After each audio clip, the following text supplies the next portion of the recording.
Assalamualaikum warahmatullahi wabarakatuh. Perkenalkan, nama saya Syarif Maulana dengan NPM 2031233.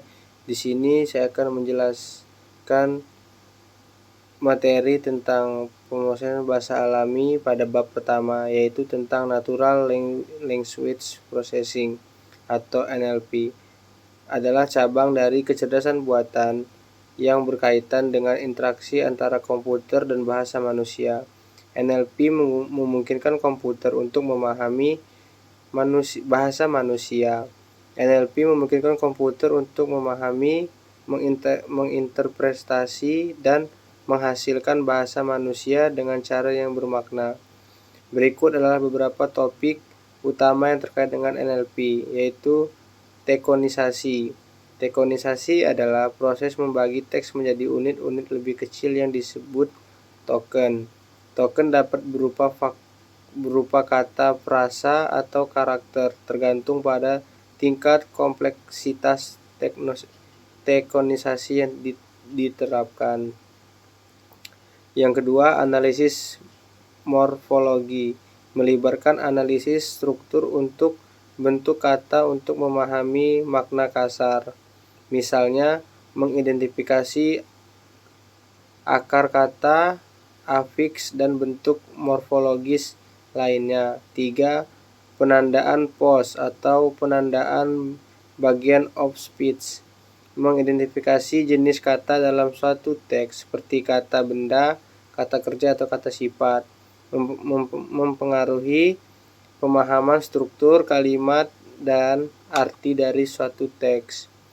Yang keempat, pengakuan entitas bernama atau NIR, mengenali entitas bernama seperti orang, tempat, tanggal, dan lainnya dalam teks. Penting untuk memahami konteks dan informasi spesifik dalam teks. Yang kelima, sintaks atau parsing, memahami struktur gramatikal dan hubungan sintaksis antara kata-kata dalam satu kalimat. Parsing digunakan untuk membuat pohon sintaksis yang mempresentasikan struktur gramatikal.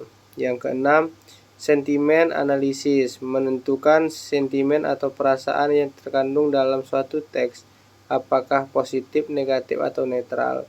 Digunakan dalam analisis opini, pelanggan, media sosial, dan lainnya. Yang ketujuh, mesin penerjemah, menerjemahkan teks dari satu bahasa ke bahasa lain menggunakan model dan teknik NLP.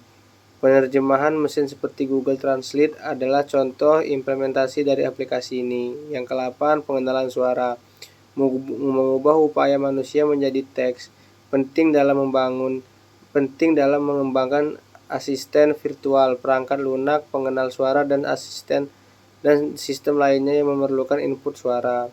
Yang ke-9, pembuatan teks, menciptakan teks baru berdasarkan model yang telah dilatih.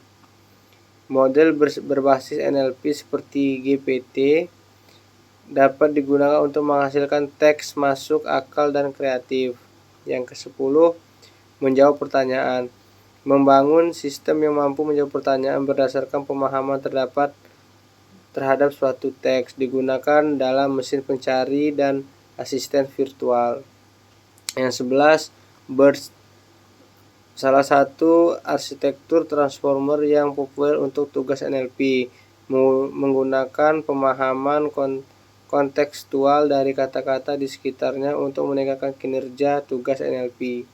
Yang terakhir, pembelajaran transfer di NLP, konsep menggunakan model yang telah dilatih pada tugas tertentu untuk tugas lainnya dengan tujuan mempercepat pelatihan dan meningkatkan kinerja. Tentu saja bidang NLP terus berkembang dan ada banyak penelitian dan perkembangan baru yang terjadi secara terus-menerus dalam hal ini. Mungkin cukup sekian yang bisa saya sampaikan untuk materi bab pertama pada mata kuliah pemrosesan bahasa alami. Kurang lebihnya saya mohon maaf. Saya akhiri. Wassalamualaikum warahmatullahi wabarakatuh.